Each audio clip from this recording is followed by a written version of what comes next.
स्वागत है दोस्तों आपके अपने YouTube चैनल पर। आज का टॉपिक है सोशल साइंस से जो जनवरी 2021 में पूछे गए सभी प्रश्नों का पूरा डिटेल के साथ करेंगे। तो वीडियो को शुरू से अंत तक देखिएगा। आपके आने वाले सीटेट में ये वीडियो आपके लिए बहुत उपयोगी और महत्वपूर्ण होगा। तो आइए शुरू करते हैं आज का टॉपिक सोशल साइंस से। पहला प्रश्न है आपका, जो ये कथन वाला प्रश्न है, देखिएगा ऑप्शन में रहता है 1 एवं 2 दोनों सही है। 1 का सही स्पष्टीकरण 2 है। बी में है 1 एवं 2 दोनों सही है किंतु 1 का सही स्पष्टीकरण 2 नहीं है। 1 सही है किंतु 2 गलत है। 1 गलत है किंतु 2 सही है। इस तरह का आंसर रहता है इसमें। तो कथन 1 और कथन 2 को पहले पढ़ेंगे। चोल मंदिर धार्मिक, सामाजिक एवं सांस्कृतिक जीवन के केंद्र थे। ये कथन सही है। चोल राजा लोग जो मंदिर बनाते थे उसका महत्व धार्मिक होता था, सामाजिक होता था। समाज में अपने वर्चस्व को बढ़ाने के लिए चोल राजा लोग मंदिर बनाते थे और सांस्कृतिक भी होता था। तो इसका एक उदाहरण भी है बृहदेश्वर मंदिर जो तंजावुर में है। आप चाहें तो इसको लिख लें, ये प्रश्न हमेशा रहता है तंजावुर में। तो दूसरा कथन है कि चोल कांस्य प्रतिमाएं देवी देवताओं की थी पर कुछ प्रतिमाएं भक्तों की भी थी। ये कथन भी सही है। चोल काल में जो मतलब मूर्तियां बनाई जाती थी, प्रतिमाएं बनाई जाती थी, वो लुप्त मोम विधि से बनाई जाती थी और कुछ प्रतिमाएं भक्तों की भी कहीं कहीं देखने को मिलती थी। जैसे आपका जो है एक जो मूर्ति था तंजावुर में, बृहदेश्वर में, वहाँ के प्रवेश द्वार पर, दोनों प्रवेश द्वार के जो गेट होते थे वहाँ पर द्वारपालों की मूर्ति भी कांसे की बनी हुई होती थी। यानी इसका आंसर आपका हो जाएगा बी नंबर। 1 एवं 2 दोनों सही है किंतु 1 का सही स्पष्टीकरण 2 नहीं करता है। उम्मीद करते हैं आप अपना आंसर भी बी लगाए होंगे। तो अगला प्रश्न देखते हैं हम लोग। अगला प्रश्न है आपका, दिल्ली के सुल्तानों के समय तवारीख के लेखकों ने जन्म सिद्ध अधिकार और लिंग भेद पर आधारित आदर्श समाज व्यवस्था बनाए रखने के लिए सलाह दी। कथन 2, उनके विचारों से सारे लोग सहमत होते थे। अब देखिए, ये दिल्ली सुल्तान, तवारीख जो होता है ये तारीख का बहुवचन तवारीख होता था। उस समय के लेखक यानी सल्तनत काल के जो लेखक वगैरह होते थे वो लोग ये सलाह देते थे कि जन्म के आधार पर समाज का निर्माण भी हो, लिंग भेद भी बने रहे, लेकिन इस बात से सारे लोग सहमत नहीं होते थे। तो इसका आंसर क्या हो जाएगा कि कथन 1 सही है और 2 गलत है। तो आपका आंसर हो गया 1 सही किंतु 2 गलत, यानी आंसर आपका हो गया सी नंबर। आइए अगला प्रश्न देखते हैं हम लोग। यही कथन वाला है। रजिया ने अपने अभिलेखों में अपना नाम पुरुषों जैसा लिखकर अपने पुरुष होने का भ्रम पैदा किया। कथन 2, तवारीख के लेखकों ने सामाजिक तथा लिंग भेद को आधार बनाकर यह तर्क दिया कि पुरुष स्त्रियों की तुलना में श्रेष्ठ होते हैं।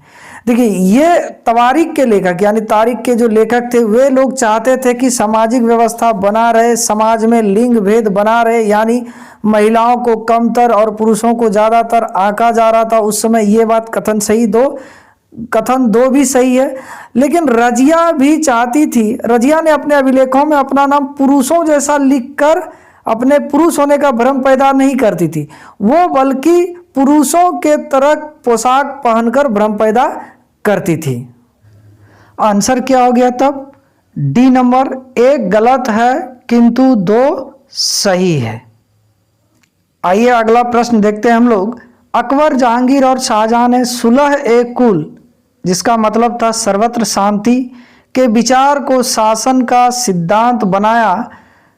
दूसरा कथन है, विभिन्न धर्मों से जुड़े हुए व्यक्तियों के साथ विचार विमर्श से अकबर की समझ बनी कि जो विद्वान धार्मिक रीति और मतांधता पर बल देते हैं वे अक्सर कट्टर होते हैं।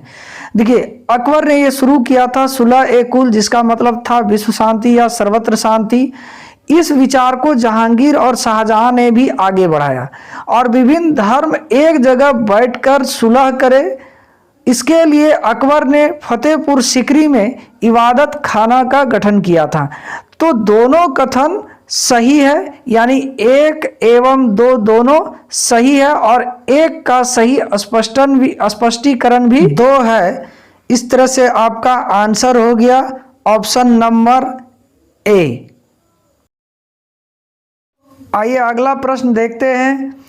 दिल्ली के सुल्तानों और मुगलों के काल में श्रेणीबद्ध समाज ज़्यादा सरल हो गया। दूसरा कथन है जनजातीय समाज कई असमान वर्गों में विभाजित नहीं था। देखिए कथन एक जो है, दिल्ली के जब सुल्तान थे और मुगल के काल में ये श्रेणीबद्ध समाज ज़्यादा सरल नहीं बल्कि कठिन हो गया था। तो सीधे सीधे कथन एक क्या है, गलत है।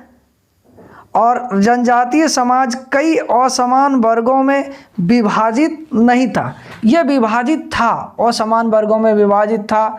जो उस समय वैदिक सभ्यता को नहीं मानते थे उसे जनजाति के कैटेगरी में रख दिया जाता था।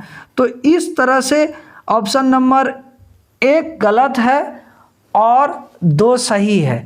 तो इसका आंसर हो गया ऑप्शन नंबर डी। अगला प्रश्न बताने से पहले फिर एक बार याद दिलाएं कि आप लोग सही सही आंसर लिख रहे हैं या नहीं, या फिर आंसर सुनकर लिख रहे हैं। ईमानदारी पूर्वक आप अपना आंसर लिखकर हमें कमेंट बॉक्स में जरूर शेयर कीजिएगा। आइए हम लोग देखते हैं अगला प्रश्न। कथन 1, बहादुर शाह जफर ने मुखियाओं और शासकों को चिट्ठी लिखकर अंग्रेजों से लड़ने के लिए भारतीय राज्यों का एक संघ बनाने का आह्वान किया। कथन बी, बहादुर शाह जफर के 1857 के बगावत को अपना समर्थन देने के फैसले ने स्थिति रातों रात पीड़ित बगावतियों के पक्ष में बदल दी गई। देखिए जब 1857 की क्रांति हो रही थी तो शासकों, मुखियाओं और शासकों ने चिट्ठी लिखकर जो है ना बहादुर शाह जफर को कहा कि हम आपका नेता मानते हैं, अंग्रेजों के साथ लड़ाई में भाग लें, साथ दें। और यही बात, यही चिट्ठी को पढ़कर बहादुर शाह जफर ने भी रातों रात वो 1857 के क्रांति में भाग ले लिया था। तो ऑप्शन ए 1 और 2 दोनों सही एवं 1 ने 2 को सुनिश्चित किया, ये यानी ऑप्शन नंबर ए आपका आंसर हो गया, ऑप्शन नंबर ए।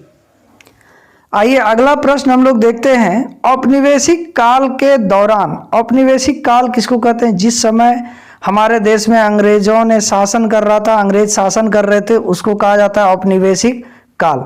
औपनिवेशिक काल के दौरान महिलाएं जाति एवं सुधार के संदर्भ में निम्नलिखित में से कौन सा विकल्प गलत है?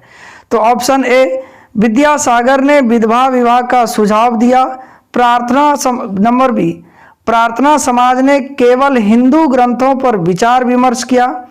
ऑप्शन सी, पंडिता रमाबाई ने पूना में एक विधवा गृह की स्थापना की। ऑप्शन डी, प्राचीन ग्रंथों के ज्ञान से सुधारकों को नए कानून बनाने में मदद मिली। देखिए ऑप्शन ए, विद्यासागर ने विधवा विवाह पुनर्विवाह का सुझाव दिया था। ऑप्शन बी, प्रार्थना समाज जो है ये प्रार्थना समाज ने केवल हिंदू ग्रंथों पर विचार विमर्श किया, ये वाला ऑप्शन गलत है। प्रार्थना समाज की स्थापना आत्माराम पांडुरंग ने वर्ष 1867 ईस्वी में की थी। इसका उद्देश्य था समाज सुधार करना, एकेश्वरवाद, यानी जितने भी धर्म थे, इस्लाम था, सिख था, ईसाई था, हिंदू थे, सभी का मानना था कि सभी को एक धर्म में विश्वास हो। इसके लिए आंसर आपका क्या हो गया? ऑप्शन नंबर बी गलत। आइए अगला प्रश्न हम लोग देखते हैं। तेलंगाना राज्य पहले भारत के किस राज्य का हिस्सा था? तो हम लोग जानते हैं कि तेलंगाना किससे अलग हुआ? आंध्र प्रदेश से, और आंध्र प्रदेश से अलग तेलंगाना हुआ था, इसलिए इसका आंसर क्या हो गया? आपका आंसर बी। आइए अगला प्रश्न देखते हैं हम लोग। निम्नलिखित कथनों पर ध्यान दें और लोकतंत्र में संचार माध्यम की सही भूमिका का चयन करें। देखिए 3 कथन है, तीनों में से कौन सा सही है? सही भूमिका है मीडिया का, यानी लोकतंत्र में संचार का। इस पर देखते हैं हम लोग। इसे समाचार के माध्यम से नागरिकों को सूचना पहुंचानी चाहिए, एकदम सही बात है। इसे विज्ञापन के दृष्टिकोण को समाचार कार्यक्रमों के माध्यम से देनी चाहिए। ऑप्शन सी, इसे हर दृष्टिकोण की चर्चा करनी चाहिए। पहले आप अपना आंसर लिखिएगा, तब हम इसका डिटेल करते हैं। ऑप्शन ए कहता है, कथन ए कहता है इसे समाचार के माध्यम से नागरिकों को सूचना पहुंचानी चाहिए। लोकतंत्र में संचार का यानी मीडिया का काम होता है। मीडिया का काम होता है कि कोई भी सूचना है नागरिक तक पहुंचाए। कथन बी में है, इसे विज्ञापन के दृष्टिकोण को समाचार कार्यक्रमों के माध्यम से देनी चाहिए। अब विज्ञापन दें, प्रचार दें हम समाचार के माध्यम से, ये संचार का काम लोकतंत्र में नहीं है। इसे हर दृष्टिकोण की चर्चा करनी चाहिए। यानी सी कथन कह रहा है कि चाहे पक्ष का हो, विपक्ष का हो, आलोचना का हो या फिर किसी सरकार का हो, सभी दृष्टिकोण की चर्चा करनी चाहिए। तो इसमें आपका आंसर क्या हो गया, यानी सही कथन है ए और सी, यानी ऑप्शन नंबर सी आपका सही आंसर। आइए अगला प्रश्न हम लोग देखते हैं, बहुत महत्वपूर्ण प्रश्न है। निम्नलिखित में से कौन सा विज्ञापन रूढ़िवादी चित्रण यानी जेंडर स्टीरियोटाइप का उदाहरण नहीं है। यानी इसमें तीन कथन ऐसे हैं, तीन ऑप्शन ऐसे हैं जो कि जेंडर को दिखाता है। पहला है, लिपस्टिक के विज्ञापन में एक महिला का मेकअप करना, यानी सिर्फ महिला ही लिपस्टिक का विज्ञापन करती है। इससे स्पष्ट होता है कि सिर्फ महिलाओं के लिए लिपस्टिक बनाई जाती है। बी नंबर में, गाड़ी के विज्ञापन में एक महिला को पति द्वारा ऑफिस यानी दफ्तर छोड़ा जाना। सी है, स्पोर्ट्स जूते के विज्ञापन में एक लड़की फुटबॉल खेलती हुई। चाय के विज्ञापन में एक माँ का सुबह चाय बनाना। अब आप अपना आंसर सोच समझकर लिखिएगा, हम डील कर रहे हैं थोड़ा सा। देखिए, लिपस्टिक का विज्ञापन एक महिला इसलिए देती है कि लिपस्टिक महिलाओं के लिए बनाई जाती है। दूसरा, गाड़ी के विज्ञापन में एक महिला को पति द्वारा ऑफिस छोड़ा जाना, यानी इसका मतलब है कि महिला किसी के ऊपर डिपेंड है, महिला स्वतंत्र नहीं है। ये भी विज्ञापन जो है रूढ़िवादी दिखा रहा है। सी में है आपका, स्पोर्ट्स जूते के विज्ञापन में एक लड़की फुटबॉल खेलती हुई। डी में, चाय के विज्ञापन में एक माँ का सुबह चाय बनाना। अब देखिए, चाय माँ ही बना रही, यहाँ भी जेंडर दिखा रहा, यानी आपका आंसर क्या हो गया, सी। यानी स्पोर्ट्स के जूते के विज्ञापन में एक लड़की फुटबॉल खेलती हुई, यानी लड़की को यहाँ बढ़ावा मिल रहा है, बाकी सब लड़कियों को जो है ना एक तरह से पावन करता है। आपका आंसर हो गया सी नंबर। आइए अगला प्रश्न देखते हैं जो बहुत आसान है। दिए गए लक्षणों ए और बी के आधार पर महाद्वीप की पहचान करें। यह विश्व का सबसे छोटा महाद्वीप है जो पूरी तरह से दक्षिणी गोलार्ध में स्थित है।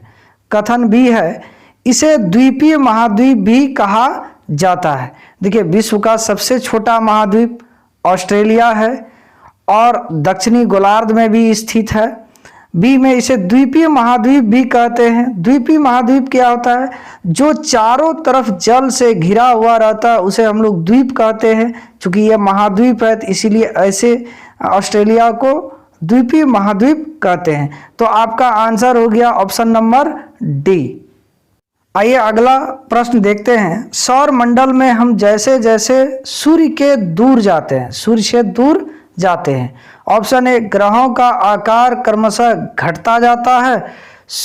ऑप्शन बी, सूर्य के बहुत नजदीक के ग्रह गैस और तरल पदार्थों से बने होते हैं और सूर्य से बहुत दूर स्थित ग्रह चट्टानों से बने होते हैं।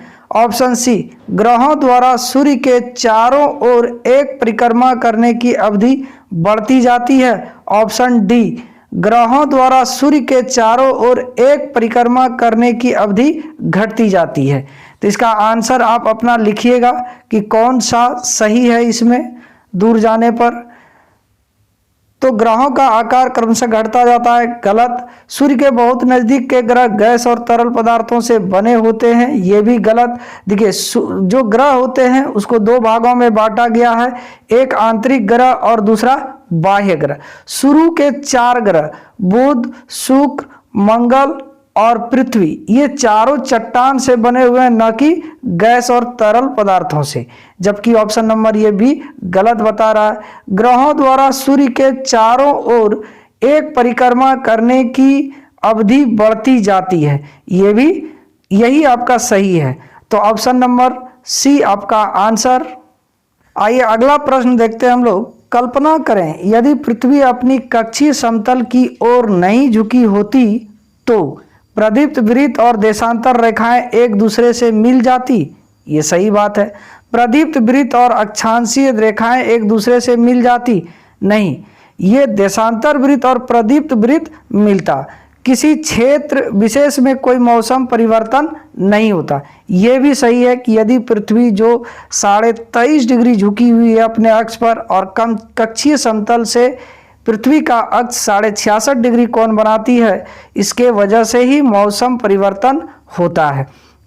किसी क्षेत्र विशेष में ज़्यादा मौसमी परिवर्तन होता, यानी इसका आंसर हो गया कथन ए और सी सही है, तो आंसर हो गया ऑप्शन नंबर सी। इस प्रश्न को हम यहाँ पर डिटेल नहीं कर पा रहे हैं। जब ये एसएसटी का सोशल साइंस का मैराथन क्लास आपके एग्जाम से पहले एक मैराथन वीडियो बनाएंगे तो उसको जरूर देखिएगा। इस क्वेश्चन को पूरा डिटेल से विथ फिगर करेंगे, तो आपका आंसर इसमें क्या हो गया, ऑप्शन नंबर सी। आइए अगला प्रश्न देखते हैं हम लोग। भारत में शरद ऋतु के संबंध में कथन ए, बी और सी पर विचार कीजिए और सही विकल्प का चयन कीजिए। कथन ए, इस मौसम को दक्षिण पश्चिम मानसून के नाम से भी जाना जाता है। बी, इस मौसम में पवन बंगाल की खाड़ी तथा अरब सागर में स्थल की ओर बहती है। यह मौसम मानसून के आने तक आगे बढ़ती है। आप अपना आंसर बनाइए, लेकिन ये आंसर देखिए, अब तीनों कथन ये गलत है, यानी ए, बी, सी तीनों गलत है। कैसे? ए में जो है मौसम दक्षिण पश्चिम मानसून के नाम से भी जाना जाता है, नहीं, यह वर्षा ऋतु में दक्षिण पश्चिम मानसून जाना जाता है। और इस मौसम में पवन बंगाल की खाड़ी तथा अरब सागर में स्थल की ओर नहीं बहती है। और ये ए और सी से मिला जुला ऑप्शन है, तो इसलिए इसका आंसर क्या हो जाएगा, जिसमें ए, बी, सी तीनों गलत है। तो इसका आंसर हो गया आपका कितना नंबर हो जाएगा, बी नंबर। ए, बी, सी सभी गलत है। आइए अगला प्रश्न देखते हैं हम लोग। निम्नलिखित में से कौन सी नदियां सुंदरवन डेल्टा का निर्माण करती है? ऑप्शन ए, महानदी एवं गोदावरी, कृष्णा एवं कावेरी, गंगा एवं ब्रह्मपुत्रा, नर्मदा एवं तापी। अपना आंसर फटाफट लिखिए, इसके बारे में कुछ जीके भी बताएंगे हम। तो इस तरह आपका आंसर हो गया ऑप्शन नंबर सी। देखिए, ये सुंदरवन डेल्टा जो है ये गंगा एवं ब्रह्मपुत्रा नदी का विश्व का सबसे बड़ा डेल्टा है। और इसी डेल्टा पर सबसे अधिक जो है एक सुंदरी वृक्ष पाया जाता है, जिसका जड़ जो है यानी मैंग्रोव वन होता है वो, और उसकी जड़ें जमीन से बाहर निकल जाती है ताकि वो हवा ले पाए, चूंकि ये दलदल में होता है। तो इसका जो सुंदरवन डेल्टा है ये भारत और बांग्लादेश में इसका अधिक विस्तारित है। तो इस तरह आपका आंसर हो गया ऑप्शन नंबर सी। आपका अगला प्रश्न है आपका, दिए गए लक्षणों ए और बी के आधार पर वायुमंडलीय परत की पहचान करें। कथन ए, अंतरिक्ष से प्रवेश करने वाले उल्कापिंड इस परत में आने पर जल जाते हैं। कथन बी, इस परत में बढ़ती ऊंचाई के साथ तापमान घटता है। आप अपना आंसर लिखिएगा। चारों मंडल की अभी हम विशेषताएं बताएंगे, तो आपका आंसर इसमें क्या हो जाएगा, ऑप्शन नंबर ए यानी मध्य मंडल। देखिए, वायुमंडल को 5 परतों में विभाजित किया गया है, क्षोभ मंडल, समताप मंडल, मध्य मंडल और उसके ऊपर वायुमंडल और सबसे ऊपर बहिर्मंडल। क्षोभ मंडल में जितनी भी मौसमी घटनाएं वो क्षोभ मंडल में होता है। समताप मंडल में मौसमी घटनाएं नहीं होती है, जिसके वजह से वायुयान उड़ने के लिए आदर्श होता है। मध्य मंडल में उल्कापिंड यानी अंतरिक्ष से आने वाली उल्कापिंड जब वायुमंडल में प्रवेश करती है तो हवा के घर्षण से वो गर्म होता है और मध्य मंडल आते आते उसमें आग लग जाता है, जलने लगता है। और बाह्य मंडल जो है, बाह्य मंडल में जैसे कि कृत्रिम सैटेलाइट वगैरह इसी मंडल में स्थापित किए जाते हैं। और जो बहिर्मंडल है उसमें सबसे हल्की गैसें हाइड्रोजन और हीलियम तैरते रहती है। तो इस तरह क्या होता है, तापमान का भी एक ट्रिक है कि सबसे नीचे क्षोभ मंडल में है, जैसे हम लोग क्षोभ मंडल में 165 मीटर की ऊंचाई तक बढ़ेंगे तो उसमें तापमान में कमी होता है, यानी 165 मीटर तापमान 165 मीटर ऊपर जाएंगे तो 1 डिग्री सेल्सियस के तापमान में कमी होता है, यानी क्षोभ मंडल में तापमान कम, समताप मंडल में वृद्धि और मध्य मंडल में तापमान फिर घटता है, फिर वायुमंडल में बढ़ता है और बहिर्मंडल में घटता है। आइए अगला प्रश्न देखते हैं हम लोग। आतपन का संबंध है ऑप्शन ए सूर्य ऊर्जा के साथ, ऑप्शन बी बहिर्मंडल और उसमें होने वाली गैसों के साथ, ऑप्शन सी वायु दाब के साथ, नंबर डी मौसमी पवनों के साथ। फटाफट आप अपना आंसर लिखिएगा, तब हम आतपन बताएंगे क्या होता है। देखिए आतपन क्या होता है कि सूर्य की किरणें जब पृथ्वी की धरातल पर पड़ती है तो जितना उष्मा पृथ्वी की सतह को प्राप्त होता है उसको कहते हैं आतपन, यानी सूर्य ऊर्जा के साथ। इसका आंसर क्या हो गया, ऑप्शन नंबर ए। आइए अगला प्रश्न देखते हैं जो मैचिंग से है, सीधे सीधे इसका आंसर हम लोग देखते हैं। मैचिंग, शंकुधारी वन, शंकुधारी वन कहाँ पाया जाता है, ये नरम काष्ठ वाले सदाबहार वृक्ष होते हैं, यानी शंकुधारी वृक्ष वन जो है पर्वतीय क्षेत्रों में पाए जाते हैं। इसका आकार शंकुआकार होता है ताकि बर्फबारी वगैरह हो या फिर पानी वगैरह पड़े तो आसानी से पेड़ से नीचे गिर जाए और इस तरह से पेड़ को क्षति ना पहुंचे। दूसरा है भूमध्य सागरीय वनस्पति, ये भूमध्य सागरीय वनस्पति जो है महाद्वीप, कोई भी महाद्वीप है तो महाद्वीपों का पश्चिमी एवं दक्षिणी पश्चिमी किनारे पर मिलता है। तीसरी नंबर में है उष्णकटिबंधीय सदाबहार वन, उष्णकटिबंधीय सदाबहार वन जो मिलता है ये दृढ़ काष्ठ वाले वृक्ष होते हैं, यानी बहुत मजबूत लकड़ी होता है उष्णकटिबंधीय सदाबहार वन। ये जो है लगभग भूमध्य रेखा के आसपास यानी विषुवत रेखा के दोनों तरफ ये वन पाया जाता है। शीतोष्ण सदाबहार वन, ये शीतोष्ण यानी उत्तरी ध्रुव और दक्षिणी ध्रुव के कर्क रेखा और मकर रेखा के दोनों पार कुछ जो है अक्षांशों के बीच में पाया जाता है शीतोष्ण सदाबहार वन। ये महाद्वीपों का पूर्वी किनारे पर पाया जाता है। आप देखिएगा, मैचिंग कीजिएगा इसके साथ, तो आपका आंसर नंबर जो होगा वो डी नंबर होगा, यानी ए का 3, बी का 4, सी का 2, डी का 1। आइए अगला प्रश्न देखते हैं हम लोग। एकदम बिल्कुल एनसीईआरटी पर ये सब प्रश्न है, एनसीईआरटी किताब जो पढ़ते होंगे तो एकदम सीधे सीधे उठा के ये सब कथन दे दिया गया है। तो आइए प्रश्न देखते हैं, दोनों कथनों पर ध्यान दें, दिए गए दोनों कथनों पर ध्यान दें और उचित विकल्प का चयन करें। कथन ए, सहारा रेगिस्तान का समय पूर्णतया हरा भरा मैदान था। कथन बी, सहारा की गुफाओं से प्राप्त चित्र नदियां, मगर, हाथी, शेर, पशु तथा बकरियां दर्शाते हैं।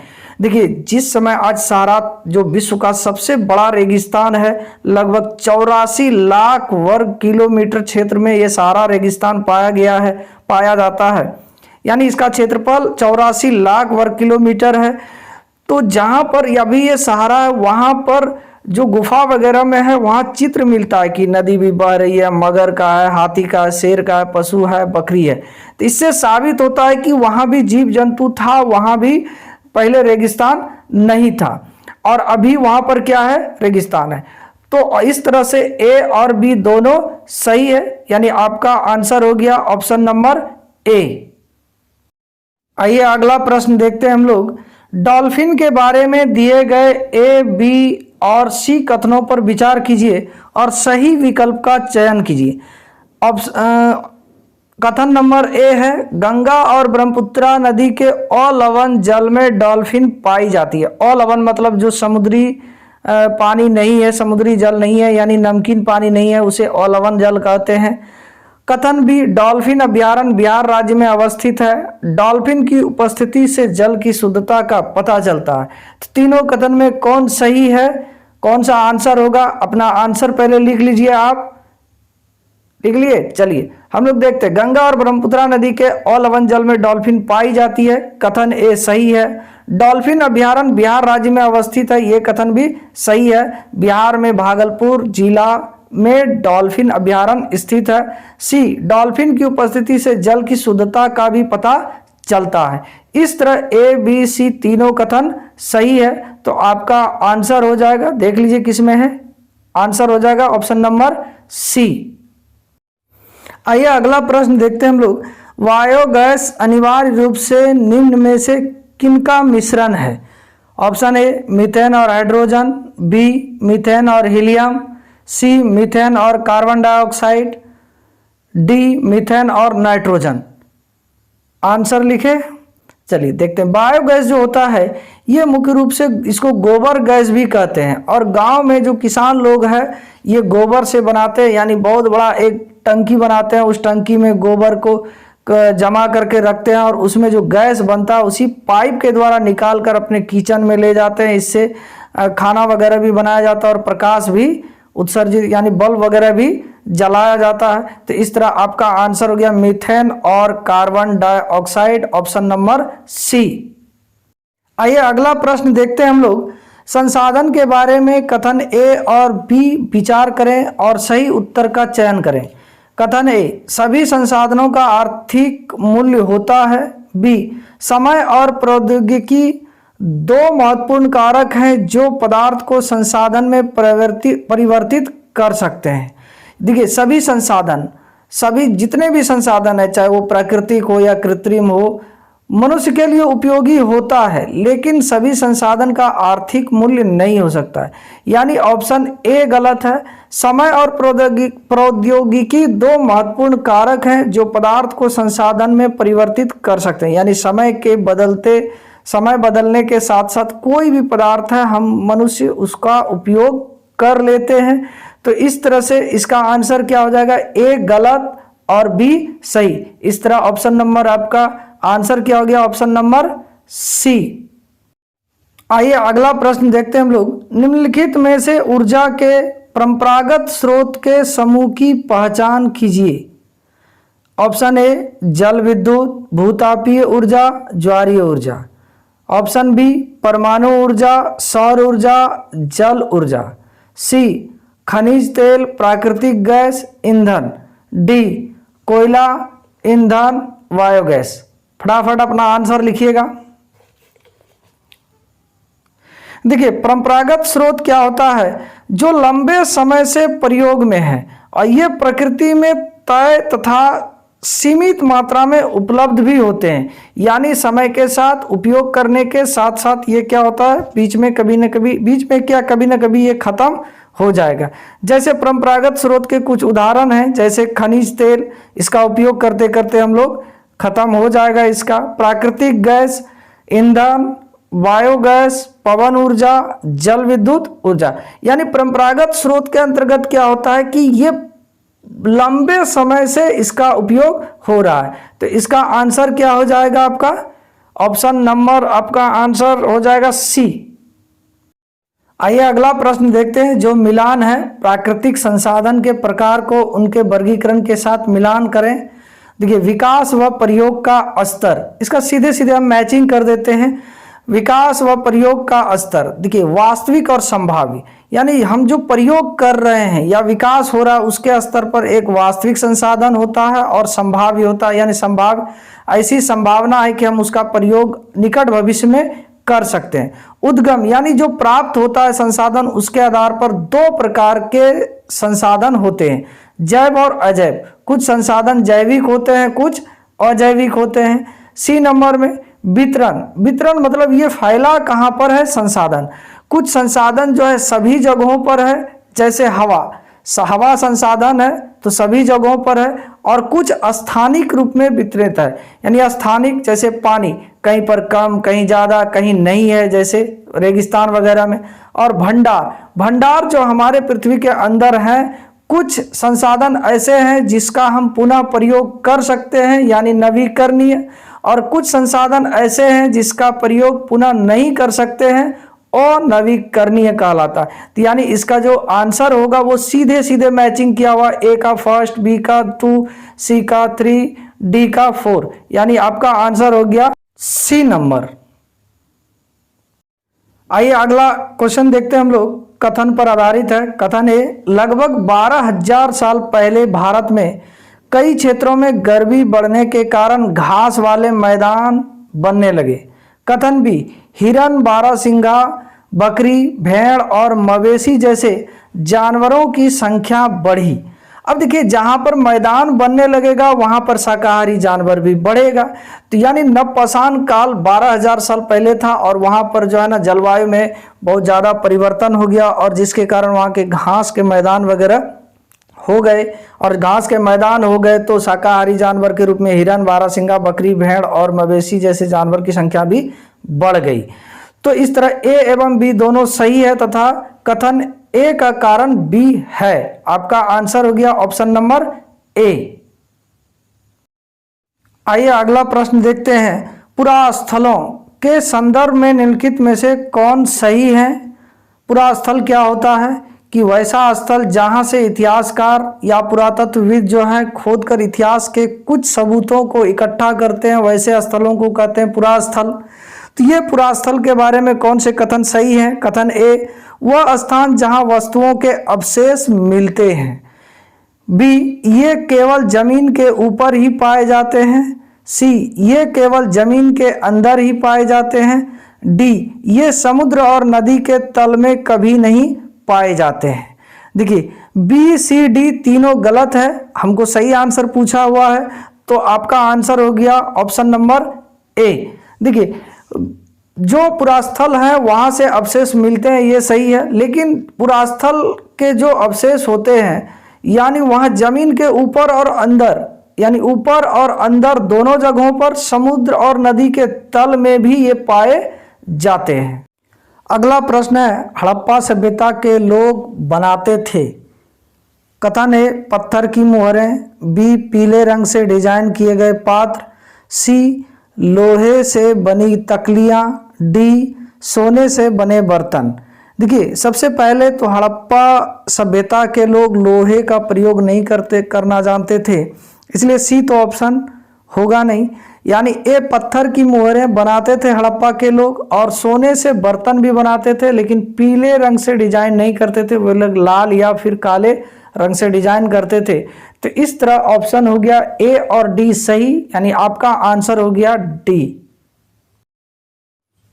अगला प्रश्न है आपका, एक महापाषाण कब्र में 2 कंकालों के अवशेष थे, इन दोनों में से महिला के कंकाल का अनुमान लगाने हेतु देखना होगा। देखिए, महापाषाण कब्र जो है ये बड़े बड़े पत्थरों से कब्र बनाया जाता था, यानी गड्ढे करके चारों तरफ जो है बड़े बड़े पत्थर से घेर दिया जाता था महापाषाण कब्र में। देखिए, उस समय क्या क्या हो सकता है जो आप महिला के कंकाल का अनुमान लगा सकते हैं। कथन ए, हड्डियों की संरचना। कथन बी, कंकालों के साथ मिले आभूषण। सी, कंकालों के आकार। डी, कंकालों के साथ मिले खाना पकाने के बर्तन। देखिए, खाना पकाने के बर्तन से आप अनुमान नहीं लगा सकते कि ये महिला है या पुरुष है। हड्डियों की संरचना, हड्डियों की संरचना महिला की अलग और पुरुषों का अलग होता है। कंकालों के साथ मिले आभूषण, उस समय आभूषण भी पुरुष और महिला दोनों पहनते थे, इसलिए आभूषण से भी पता नहीं लगाया जा सकता है। सी कथन में है कंकालों के आकार। कंकालों यानी हड्डियों की संरचना और कंकालों के आकार से हम महिलाओं की पहचान कर सकते हैं। इस तरह आपका आंसर हो गया ऑप्शन नंबर ए।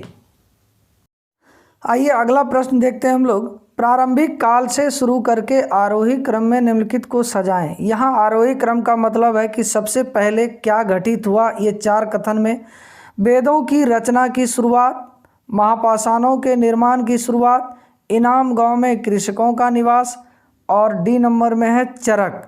तो इसको ए बी सी डी को एक क्रम में सजाना है। तो देखिए, वेदों की रचना 1500 ईस्वी पूर्व में शुरू हो गया था। महापाषाणों के निर्माण की शुरुआत जो है लगभग 1000 ईस्वी पूर्व पहले हो गया था, और इनाम गांव में किसान लोग जो बसते थे वो 600 ईस्वी पूर्व में हुआ था, और चरक जो था ये 300 ईस्वी पूर्व में चरक थे, और चरक ने ही चरक संहिता नामक एक चिकित्सा शास्त्र का लेखन किया था।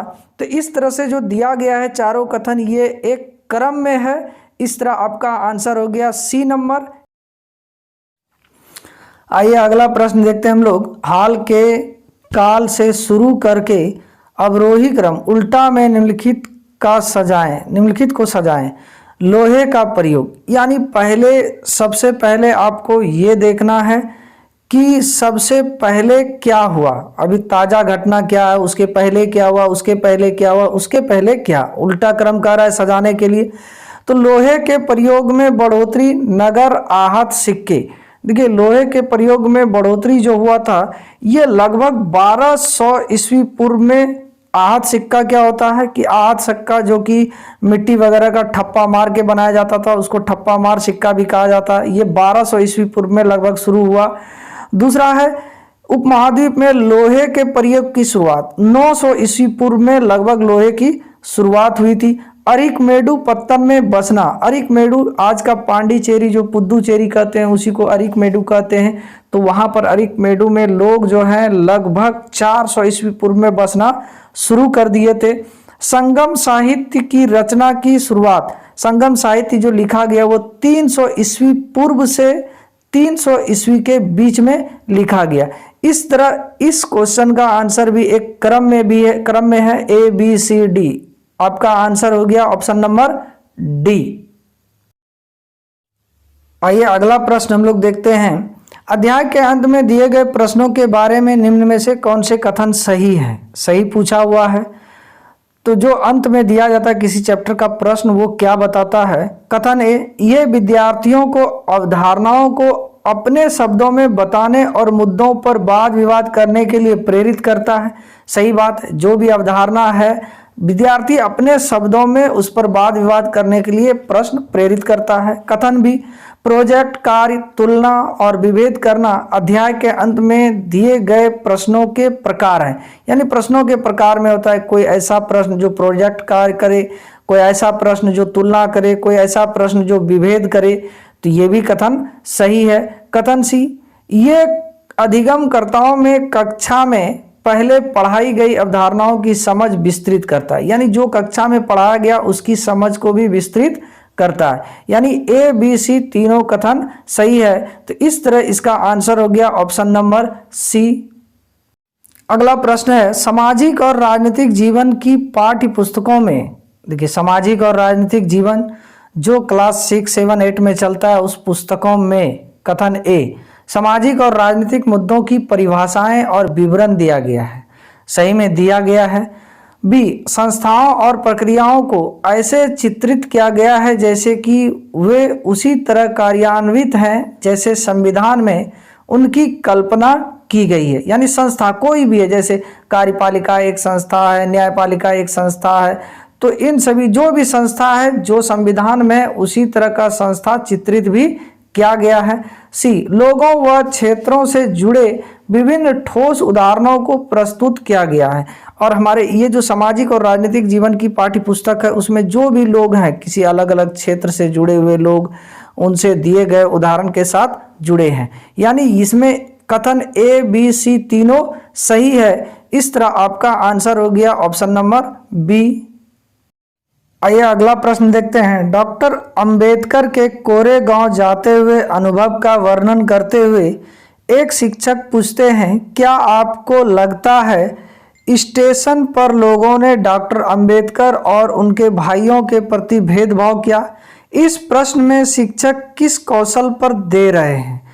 कारण और प्रभाव, परिस्थितियों के बारे में परिकल्पना बनाना, अनुभवों की तुलना करना, परिस्थितियों में अनुमान लगाना। आप अपना आंसर देखिए। इसका आंसर हो जाएगा आंसर नंबर डी। ये कोरेगांव जो है महाराष्ट्र में है, वहीं पर भीमराव अंबेडकर और उनके भाइयों के साथ भेदभाव हुआ था।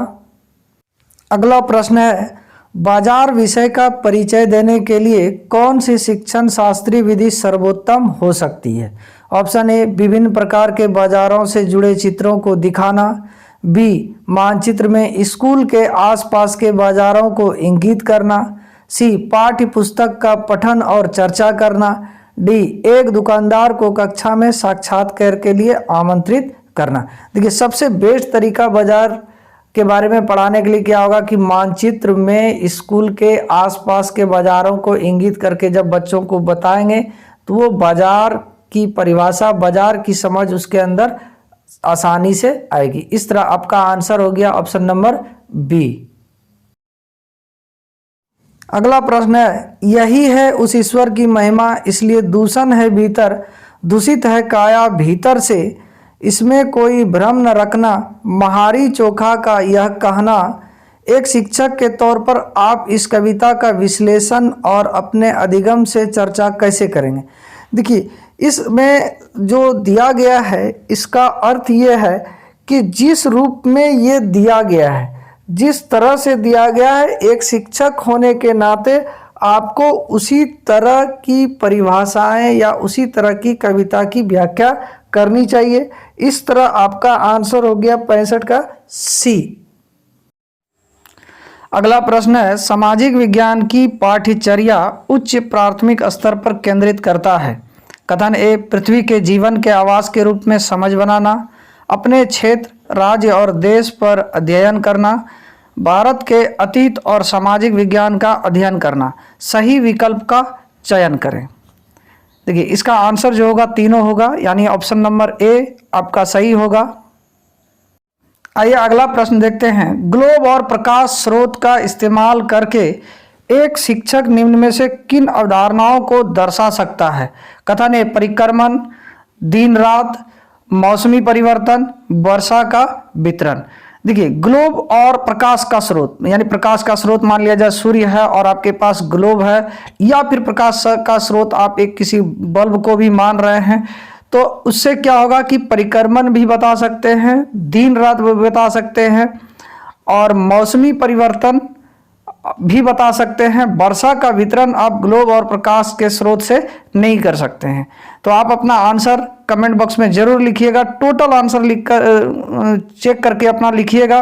तो इसका सही आंसर हो जाएगा कथन ए, बी, सी तीनों सही है, तो आपका आंसर हो गया सी। अगला प्रश्न देखते हैं। एक शिक्षक के तौर पर आप इतिहास के लोहा बनाने वाले और फैक्ट्री मालिक विषय पर चर्चा करते समय भूगोल की पाठ्य पुस्तक के किस अध्याय के साथ इसका अंतर संबंध स्थापित कर सकते हैं। खनिज संसाधन, उद्योग, ऊर्जा संसाधन हमारे पृथ्वी के अंदर। देखिए, आप भूगोल की बात कर रहे हैं, यहाँ पर भूगोल यानी किसी इतिहास की बात कर रहे हैं, तो खनिज संसाधन का हमको जानकारी मिलेगा, लोहा बनाने वाले फैक्ट्री मालिक का यदि चर्चा करवाएंगे तो उद्योग भी होगा, ऊर्जा संसाधन होगा। लेकिन हमारे पृथ्वी के अंदर क्या है, हम फैक्ट्री मालिक से ये बात नहीं जान सकते हैं। तो आप अपना, उम्मीद करते हैं आप अपना आंसर लिख चुके होंगे। चलिए आइए हम आपका आंसर बताते हैं। ए, बी, सी तीनों कथन सही होगा, तो इसका आंसर हो गया ऑप्शन नंबर सी। आइए अगला प्रश्न देखते हैं। एक शहर के स्कूल में भूगोल की कक्षा में वनों के प्रकार विषय का परिचय देने के लिए सर्वोत्तम विधि होगी। ऑप्शन नंबर ए, विभिन्न प्रकार के वनों पर आधारित डॉक्यूमेंट्री दिखाना, वनों के प्रकार का कार्य करने के लिए अधिगमकर्ता को छोटे समूह में बांटना, विद्यालय के समीप वन का क्षेत्र भ्रमण का आयोजन करना, क्षेत्र में पाए जाने वाले वनों पर पावर पॉइंट प्रेजेंटेशन बनाना। तो इसका सही सर्वोत्तम विधि क्या होगा। देखिए, ये सभी विधि हो सकता है, लेकिन सीटेट आप जानते हैं कि सबसे बेस्ट आंसर खोजता है। तो इस तरह आपका आंसर क्या होगा कि जब आप के स्कूल हैं, जहां आपके स्कूल हैं, स्कूल के अगल बगल जो जंगल है उसका यदि भ्रमण करेंगे, उसका भ्रमण करेंगे, तो हमको जो है वन की जानकारी हम बच्चों को दे सकते हैं। तो आपका आंसर हो गया ऑप्शन नंबर सी। अगला प्रश्न देखते हैं। भूकंप पर चर्चा करने के दौरान व्यवहारिक कौशल अधिगमकर्ताओं में विकसित करने हेतु शिक्षक को बल देना चाहिए। ऑप्शन ए, हालिया भूकंपीय घटना पर चर्चा करना, बी, भूकंप से जुड़ी गतिविधि का प्रदर्शन करना, सी, भूकंप के प्रकार, भूकंप के दौरान बरती जाने वाली सावधानियां। तो आप इस पर किस पर अधिक, आप एक शिक्षक हैं तो किस पर अधिक आप बल दे सकते हैं। तो इसका आंसर क्या होगा कि डी, भूकंप के दौरान बरती जाने वाली सावधानियां। सॉरी, बराती बोल रहे थे, तो इसका आंसर हो गया ऑप्शन नंबर डी। अगला प्रश्न देखते हैं, तवा बांध क्षेत्र के स्थानीय लोग 1990 के दशक में अपने जीवन यापन से जुड़े कौन से अधिकार के लिए संगठित हुए? ऑप्शन ए उद्यान कृषि का अधिकार, व्यावसायिक वन पालन का अधिकार, खेती करने का अधिकार, मछली पकड़ने का अधिकार। आप अपना आंसर लिखिए, तब तक हम आपको कुछ डिटेल बताते हैं। तवा बांध, देखिए तवा बांध जो है भारत की जो है एक प्रमुख नदी घाटी परियोजना है, जो नर्मदा नदी की सहायक नदी तवा नदी, यानी ये तवा नदी पर ही बांध बनाई गई है, जो नर्मदा नदी में मिलती है तवा नदी, और वो मध्य प्रदेश में है। इस समय क्या हुआ था कि मछली पकड़ने का अधिकार को लेकर ये लोग आंदोलित कर रहे थे 1990 के दशक में। तो इस तरह आपका आंसर क्या हो गया? ऑप्शन नंबर डी, मछली पकड़ने का अधिकार। अगला प्रश्न है, निम्नलिखित में से कौन सी व्याख्या विविधता का उचित प्रतीक है? ऑप्शन ए, यह लोगों के विशिष्टता को स्वीकारता है, यह लोगों के बीच असमानता को स्वीकारता है, यह लोगों के बीच भेदभाव बढ़ाता है, यह लोगों के बीच एक रूपता बढ़ाता है। देखिए इसका ये चारों कथन में से कौन जो है विविधता का उचित प्रतीक है? तो देखिए लोगों को विशिष्टता का स्वीकार भी करता है, लोगों के बीच असमानता को स्वीकार नहीं करता है, यह लोगों के बीच भेदभाव भी नहीं करता है। तो इस तरह आपका आंसर क्या हो जाएगा? 72 नंबर का ए, यह लोगों के विशिष्टता को स्वीकारता है। आइए अगला प्रश्न देखते हैं हम लोग, भारतीय लोकतंत्र के संदर्भ में निम्नलिखित में से कौन सा कथन गलत है? भारत में सरकार को लोग अप्रत्यक्ष रूप से चलाते हैं, भारत में पहला आम चुनाव 1950 में हुआ था, भारतीय जनता का एक छोटा सा हिस्सा भारतीय स्वतंत्रता से पहले भी मतदान कर सकता था, स्वतंत्रता के बाद भारत ने प्रतिनिधि लोकतंत्र को अपनाया था। आप अपना आंसर लिखिए। तो इसका आंसर हो जाएगा 73 का सी, भारतीय जनता का एक छोटा हिस्सा भारतीय स्वतंत्रता से पहले भी मतदान कर सकता था। ये गलत है, बाकी तीनों सही है। आइए अगला प्रश्न देखते हैं, भारत में ग्राम पंचायत कितने वर्षों के कार्यकाल के लिए चुना गया है? तो ये तो सब कोई जानते ही होंगे, अपना आंसर लिखिएगा। इसका आंसर हो गया 5 वर्ष, यानी ऑप्शन नंबर सी। अगला प्रश्न है, पुलिस थाने के प्रभारी का पदनाम क्या है? अफसर on special duty, home inspector, station house अफसर, पुलिस अधीक्षक। अपना आंसर लिखिएगा। तो इसका आंसर है स्टेशन हाउस अफसर, यानी ऑप्शन नंबर सी, जिसको SHO भी कहते हैं शॉर्ट में। अगला प्रश्न है, हिंदू उत्तराधिकारी अधिनियम में लाए गए 2005 के संशोधन के निम्नलिखित में से क्या मुहैया करवाया जाता है? तो अब देखिए इसका आंसर आप अपना वीडियो पॉज करके लिखिएगा, हम इसका डिटेल भी बताएंगे। हिंदू उत्तराधिकारी अधिनियम में 2005 क्या कहता है? देखिए हिंदू उत्तराधिकारी अधिनियम 2005 क्या कहता है कि यदि कोई घर के मुखिया हैं, यदि उसकी मृत्यु हो जाती है तो उसकी संपत्ति का बंटवारा जितने भाई बहन हैं, भाई बहन और प्लस में माँ, उन सभी के बीचों में होता है। तो इसका आंसर उम्मीद करते हैं आप लिखे होंगे डी नंबर, महिलाओं का पारिवारिक संपत्ति में बराबर हिस्सेदारी का अधिकार, यानी जितने पुत्र पुत्री हैं और फिर पत्नी, जितने भी पत्नी, यदि पत्नियां हैं 2-3 पत्नियां हैं तो उसके लिए भी बराबरी का हिस्सेदारी होता है। तो इस तरह आपका आंसर हो गया ऑप्शन नंबर डी। अगला प्रश्न देखते हैं जो बहुत इजी है, भारतीय संविधान की व्याख्या का अंतिम अर्थ निर्णायक किसे माना जाता है? ए न्यायपालिका, अटॉर्नी जनरल, भारत के राष्ट्रपति या फिर सांसद। तो देखिए अंतिम निर्णायक जो होते हैं, अर्थ निर्णायक यानी संविधान की व्याख्या करने का अंतिम अधिकार, आप अपना आंसर लिखिएगा, ए हो जाएगा, यानी न्यायपालिका के पास होता है। अगला प्रश्न है, अत्याचार निवारण अधिनियम 1989 को निम्नलिखित में से कौन से समुदाय को न्याय दिलाने के लिए पारित किया गया था? ऑप्शन नंबर ए आदिवासी एवं दलित, ऑप्शन नंबर बी केवल अल्पसंख्यक, सी दलित एवं अल्पसंख्यक, डी अल्पसंख्यक एवं आदिवासी। आप अपना आंसर लिखिएगा। इसका सही आंसर है आदिवासी एवं दलित, यानी ऑप्शन नंबर ए। ST या SC/ST एक्ट जो है ये उसी की बात कर रहा है। अगला प्रश्न देखते हैं हम लोग, ऐसी राजनीतिक व्यवस्था जिसमें एक से ज़्यादा स्तर की सरकार हो उसे डैश कहा जा सकता है? गणतंत्रात्मक, संघवाद, धर्मनिरपेक्ष, उदारवादी।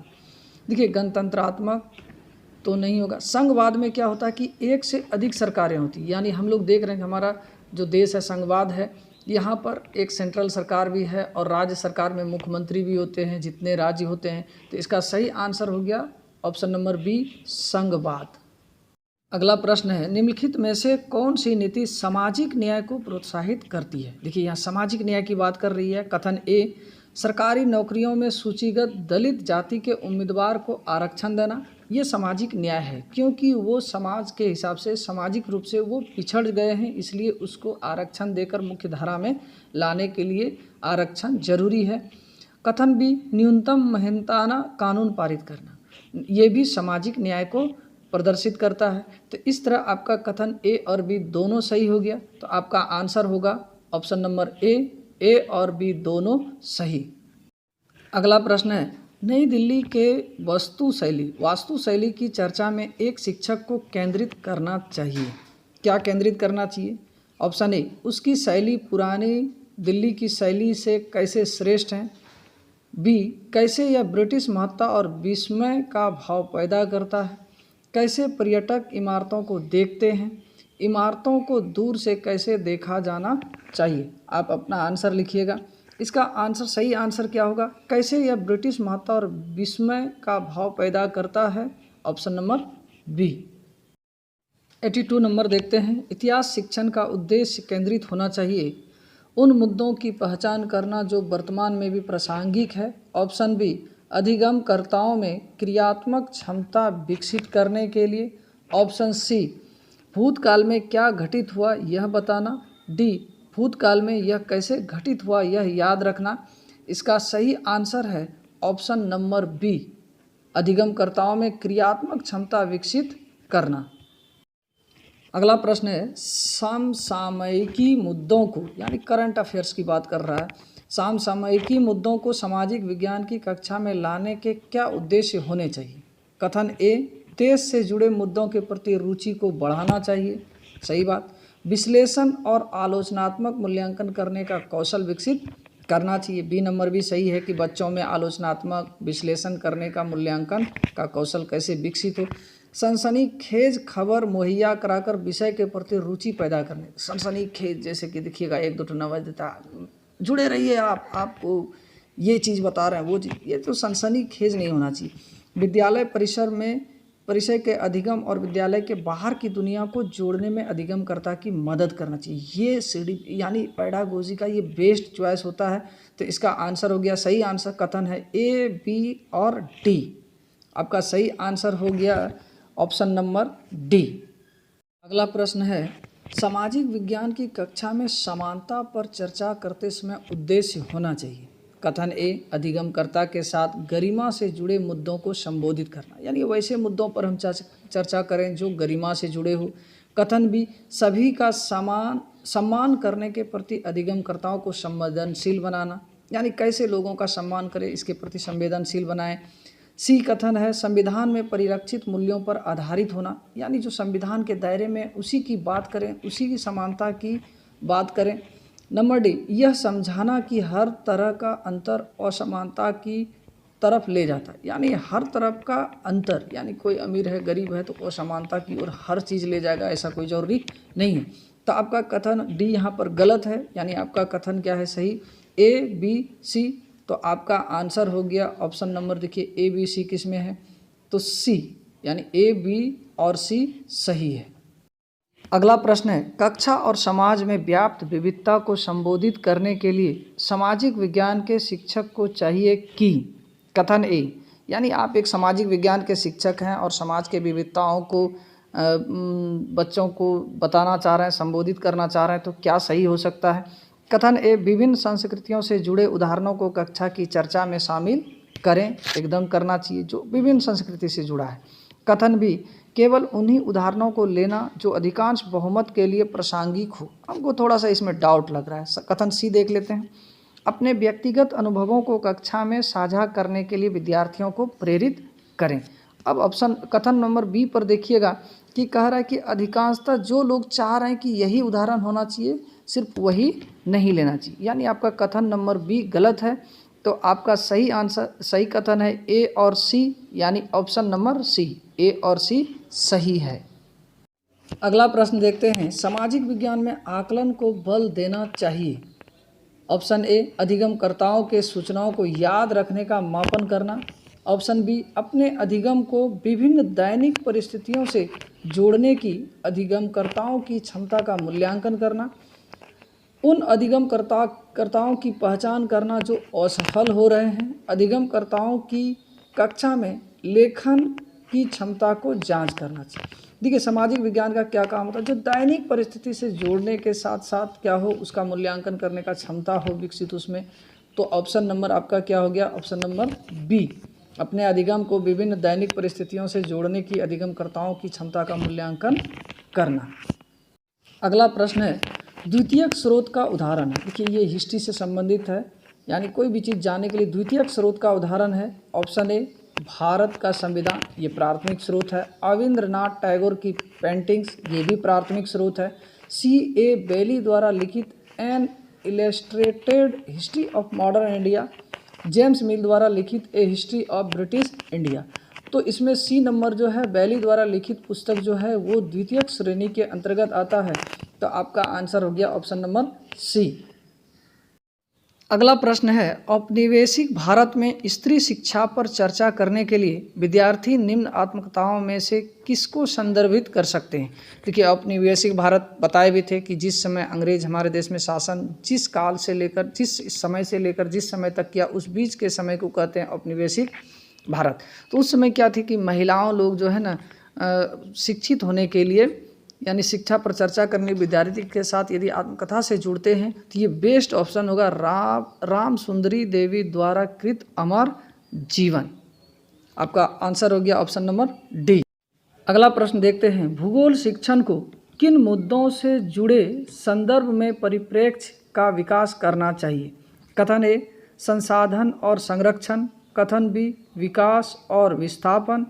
कथन सी, विविधता में एकता से जुड़ी चुनौतियाँ। कथन डी, मानव विकास।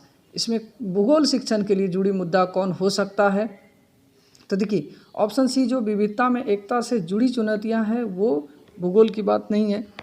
तो 89 का आपका आंसर हो गया बी, यानी ऑप्शन ए, बी और डी सही है। सही विकल्प चयन करने भी कहा है। अगला प्रश्न, लास्ट प्रश्न करवाने से पहले कहना चाहेंगे कि जो भी ईमानदारी पूर्वक आप अपना आंसर लिखे हैं प्लीज़ कमेंट में शेयर जरूर करेंगे, कमेंट में ज़रूर लिखिएगा। तो अंतिम प्रश्न देखने से पहले एक बात और, यदि वीडियो अच्छी लगे तो अपने दोस्तों को शेयर भी करें, कमेंट भी करें। क्या कुछ सुधार कर सकते हैं उसके लिए आप राय भी दे सकते हैं। तो आइए देखते हैं हम लोग अगला प्रश्न। अगला प्रश्न और अंतिम प्रश्न है, एक सक्रिय सामाजिक विज्ञान की कक्षा अधिगमकर्ताओं को प्रेरित करती है। ऑप्शन ए, व्याख्यान को सुनना और साझा किए गए पर निर्भर रहता है। कथन बी, चुनौतीपूर्ण प्रोजेक्ट में भागीदारी बनना। कथन सी, चर्चाओं को न्यूनतम रखना। कथन डी, यानी ऑप्शन नंबर डी, पाठ्यपुस्तक के पठन पर केंद्रित होना। आप अपना आंसर लिखिएगा, ये अंतिम प्रश्न भी है। तो उम्मीद करते हैं वीडियो बहुत पसंद आई होगी आपको। तो मिलते हैं अगले वीडियो में। जय हिंद।